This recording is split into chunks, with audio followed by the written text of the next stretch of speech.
Well, hello there. This is Nick BRPG, and as my channel, new as it is, starts to grow, I've been noticing a little bit of a trend in the feedback that I've been getting from you guys. You guys like when I do power analysis rankings and tier lists, and you guys have told me on several occasions at this point that Trails power analysis and tier lists are rare. Everybody talks about the story because that is the standout element of those games, in fairness. But not very many people talk about the mechanics and character strength, etc.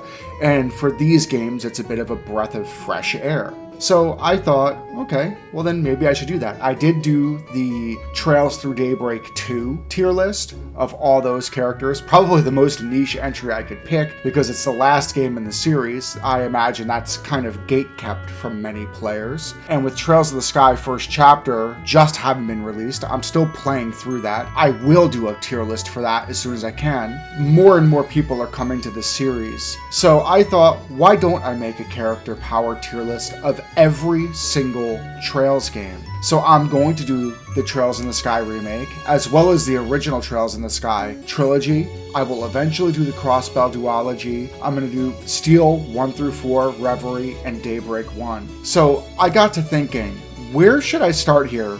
There's a colloquial problem in the Trails community of what's the best jumping on point, and I think most people will agree that argument's over, right? Trails in the Sky remake, it was remade for that reason.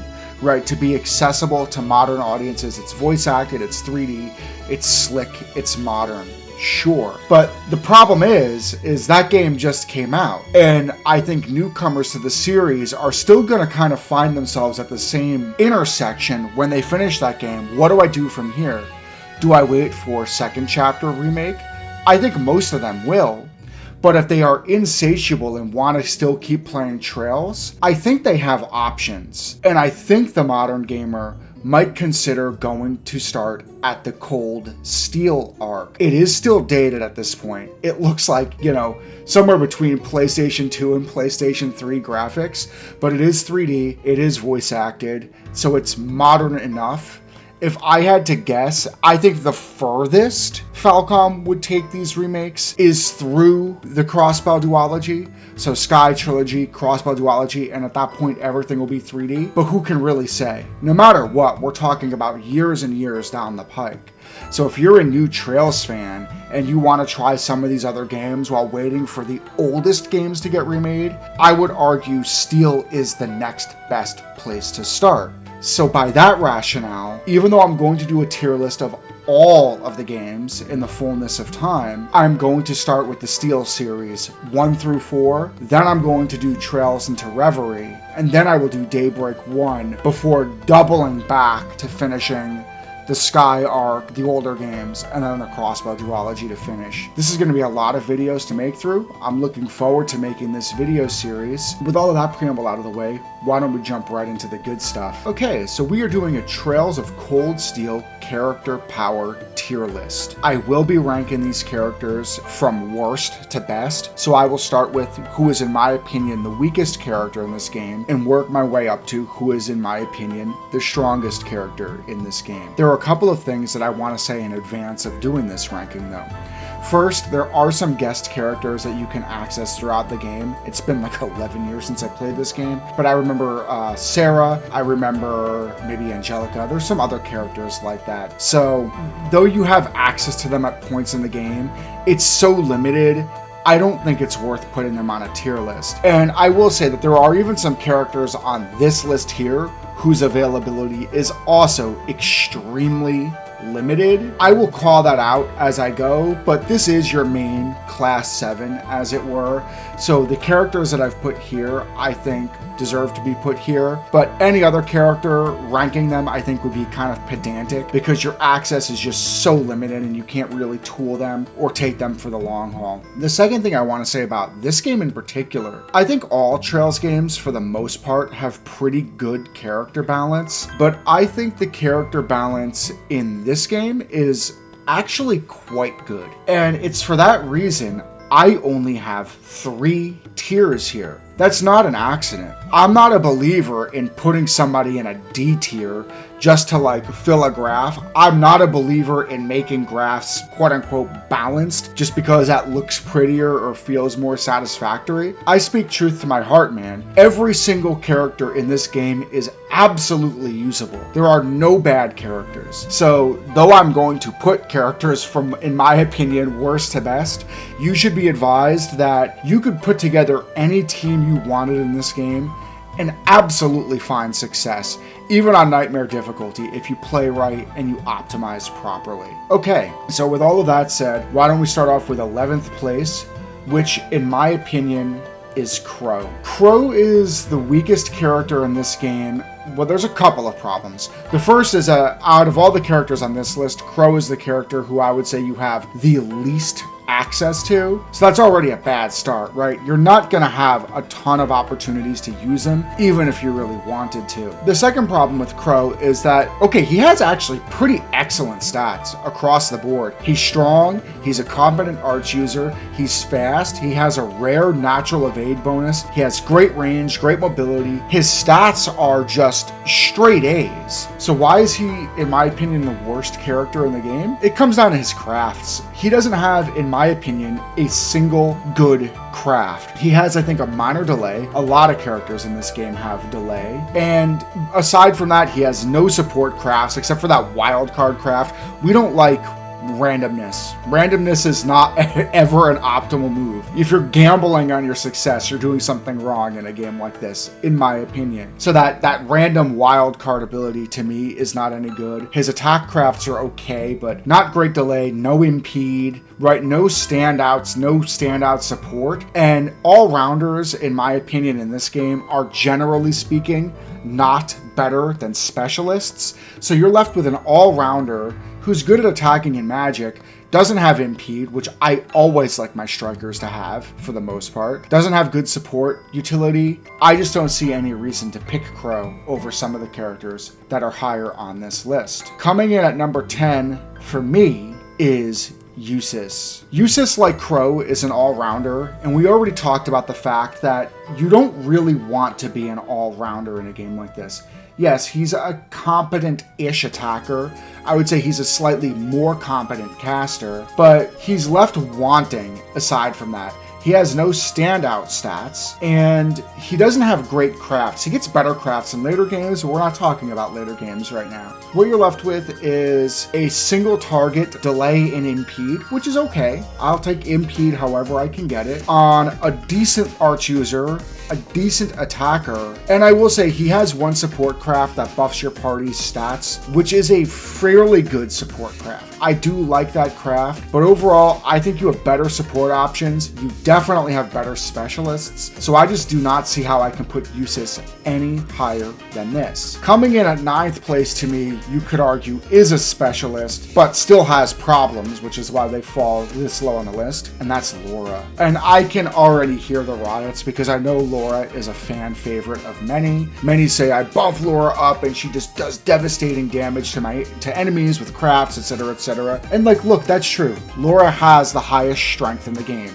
She's a strength specialist. She can do devastating damage with her crafts. She has a self buff, which is kind of a blessing and a curse, but it can hike her strength to even further limits. Laura can do some damage. The problems with Laura is that, for starters, I think you just have much better striker options in this game, including your main character, who you have ubiquitous access to. And Laura, by way of strikers, is slow. And that's a problem. Being slow is not a problem for casters, because we'll talk about it later when I talk about casters. But casters basically have a way to circumvent their speed attribute. Strikers do not. Strikers need speed for turn economy, and Laura is one of the slowest strikers in this game. Mix that with the fact that she has very low arch defense, so she has a defensive blind spot, and you have a character who can hit really hard, which is cool, but you can optimize almost every character in this game to hit really hard. So trading even just a little bit of that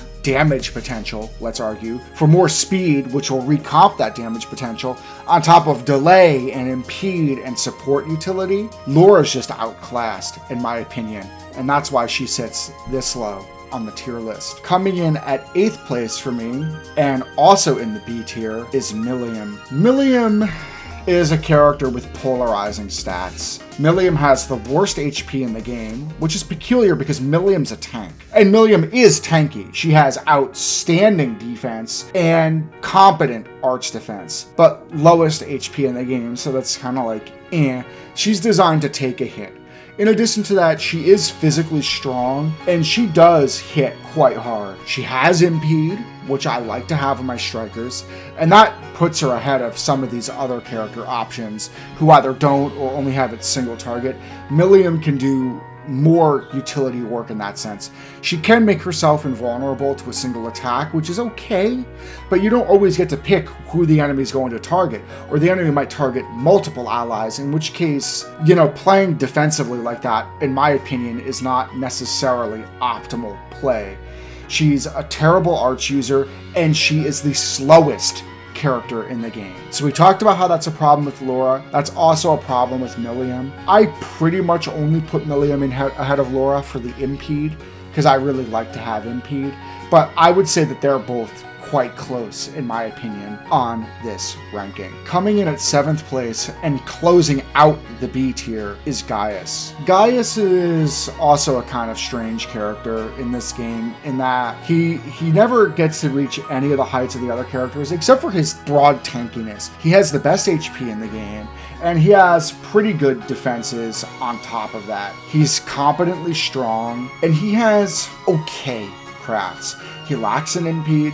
That's a problem, but he has some really good delay crafts, and delay in this game in particular is a very strong option. The problem with Gaius, which is the problem of all of the strikers at this point, is that they are roundly outclassed by Reen, and in some other ways, Fee. And so I just don't see how I could put Gaius any higher than this. He's a decent attacker who has fewer blind spots than the attackers lower on this list by way of his stats, but he also doesn't have any shining virtues or abilities, so I don't put him any higher. Okay, we are now moving to 6th place and into the A tier, and I'm going to put in Elliot. Elliot has a number of things going for him. You get access to him very early, and in the early stages of Cold Steel, Elliot will be your support cornerstone. He has some outstanding healing over time and defense buff crafts. He has crafts that can keep your team alive, keep them strong, buff them up, and it's very helpful while you are finding your footing in the early stages of the game. He is your support pillar. I would say that as you optimize and tool up, the value of healing and support goes down as you can get more offensive and take control of the fights. But even still, Elliot's a very good mage, and very good mages are always good in Trails games. They can buck their speed problems, which Elliot has, by buffing their cast time and reducing their cast delay through quartz. So they could take a ton of turns just through good quartz optimization and rip spells. Elliot is an outstanding option. I think that there is a better caster in this game, but you definitely could. I actually think there's 2 better casters in this game, but you couldn't go wrong if you decided to pick Elliot. And strangely, guys, in my opinion, Elliot is the only A tier character based on my opinion on this tier list. I know it's a lopsided tier list, but I can only be honest. So we are already moving into S tier. The S tier characters in this game, in my opinion, are very strong and can do a lot of things for your party. So let's talk about them. And this first one might also be a controversial pick, and I would totally accept being told that I'm wrong and that she deserves to be higher, but I'll explain my rationale as I move up the list.